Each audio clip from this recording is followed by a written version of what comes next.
সিংজুরি blooming রোজ একাডেমিতে হামদ, নাত, কুরআন তেলাওয়াত ও বার্ষিক মিলাদ মাহফিল অনুষ্ঠিত। ভ্রাম্যমাণ প্রতিনিধি আল মামুনের তথ্যচিত্রে বিস্তারিত।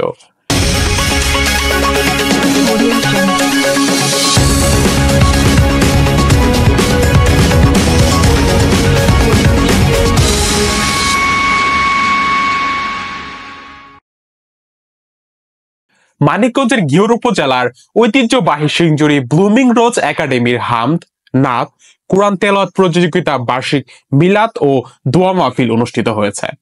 বৃহস্পতিবার 20 ফেব্রুয়ারি সকালে একাডেমির মাঠ প্রাঙ্গণে হামদ, নাত, কুরআন তেলাওয়াত প্রতিযোগিতা বার্ষিক মিলাদ ও দোয়া মাহফিল অনুষ্ঠিত হয়।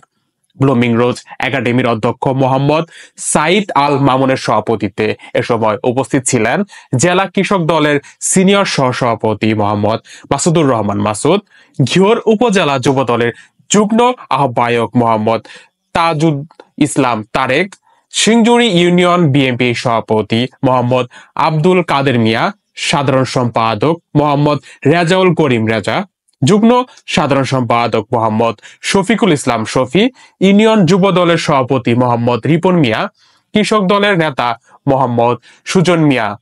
এ সময় বক্তারা বলেন, আমি এদেরকে আমার প্রতিষ্ঠানের পক্ষ থেকে ধন্যবাদ জ্ঞাপন করছি এবং কৃতজ্ঞতা জানাচ্ছি। বিগত দিনে একটি সরকার ছিল, সেই সরকার শিক্ষা প্রতিষ্ঠান ধ্বংস করার দিকে পায়তারা করেছিল। এখন ইনশাআল্লাহ আগামীতে একটি আমার ব্যক্তিগত পক্ষ থেকে আবারও শুভেচ্ছা জানিয়ে আমার সংক্ষিপ্ত বক্তব্য শেষ করছি। আসসালামু আলাইকুম। একজন মরণ আছেন, তার কাছে শিক্ষণীয় বিষয় শুনবেন এই আশা পোষণ করে সকলকে সুস্বাস্থ্য কামনা করে আমি আমার বক্তব্য শেষ করছি। আসসালাম। বক্তব্য দেওয়ার মতো তেমন কিছু নেই। এখানে যারা তোমরা আছো শিশু বাচ্চারা, আজকে দোয়ার মাহফিল, দোয়া হবে, সবাই দোয়া করব। আমাদের নবী রাসূলের জন্য দোয়া করব, আমাদের মা বাবার জন্য দোয়া করব, দাদা দাদির জন্য দোয়া করব, এই দেশের জন্য দোয়া করব। যারা এই